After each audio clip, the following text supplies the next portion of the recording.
ఏంటక్క సరుకు ఎక్కువ వచ్చినట్టుంది. అవును రాము, చాలా సరుకు వచ్చింది. చాలా సరుకు వచ్చింది. ఇదిగో అవన్నీ చూసుకుంటున్నాను, బిల్స్ వేసుకుంటున్నాను. బిల్ వేసుకోవాలి కదా. అవును వచ్చింది, కానీ ఏంటి వచ్చింది అయితే అదే సరుకు ఎక్కువ వచ్చింది. ఏంటక్క ఏం చేస్తాను అంటాను. అయితే వచ్చింది.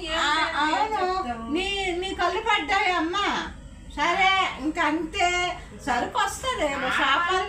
ఏమక్క ఒక ఎలాగ 10 కేజీల మిరకాయలతో దిగతొడిసి ఆ ఎదరింటి పడి అక్క ఎదరనే ఉన్నాం మేము. 10 కేజీలు మిరకాయ చూసేసి పడే అటు దిగతొడిసి నీకు సోపాల్లో ఒకేసారి సేల్స్ అయిపోతుంది.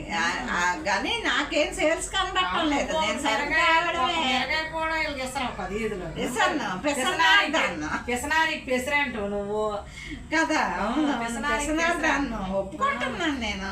మరి అందుకే పెసనార్దాన్ని కాబట్టి కొంచెం ఈ బిజినెస్ చేయగలుగుతున్నాను. చాలా ఆ పిసనారి అంటే అలక్కదు. ఒక చీరలు వస్తుంది, ఒక చీరలు పోద్ది. అది ఏదో నువ్వు మా అమ్మ వాళ్ళకి ఇవ్వాలా, తగ్గించాలా. అయితే కావాలా నీకు చీర? నేను చీరలు ఇంకేం కొంతాను. నాకు వేసేసిన దరువులు వేసేస్తాను.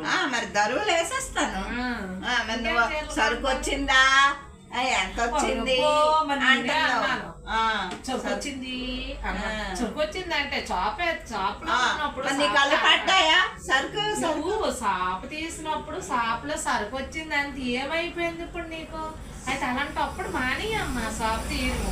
ప్రతి ఒక్కరు ఏదో ఒకటి అంటారు. అన్ని భరించితేనే భారం పోయినాడు దూరం వెళ్ళట. నువ్వు సరుకు వచ్చింది అనగా నువ్వు ఫీల్ అయిపోతుంది. నేనేం చెప్పలేదు. సరుకు వచ్చింది, సర్దుకుంటున్నాను. సరుకు వచ్చిందా అంటే వస్తుంది, సరుకు వస్తుంది.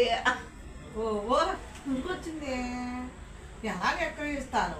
10 రూపాయలు ఒప్ప అంటే ఎవడైనా పడతాడు, కానీ ఎక్కిరించితే ఎవడు పడ్డు. అడిగినందుకే జరమాను వేస్తాను. అమ్మో జరిమానా ఎవరిచేత వేస్తావేటి? నేనే వేస్తాను. నువ్వే వేసేస్తావా? పని చెయ్యవు అంతే కదా. పని చెయ్యవా? పని ఊసాలా చట్టం నీ చుట్టం నా పని చెయ్యవా? అంత వేటి అడిగినందుకు ఏటో ఇన్నోట అన్నావా? నాకు అరక్క నీకు జరక్కలాగా ఉంది. వాళ్ళు కొంచెం చూస్తే ఏం చేస్తావు? మరి బాగుందమ్మా పరిస్థితి. ఇక ఎప్పుడు అడగకూడదు, ఇంకా అడక్కో, ఆగిపో.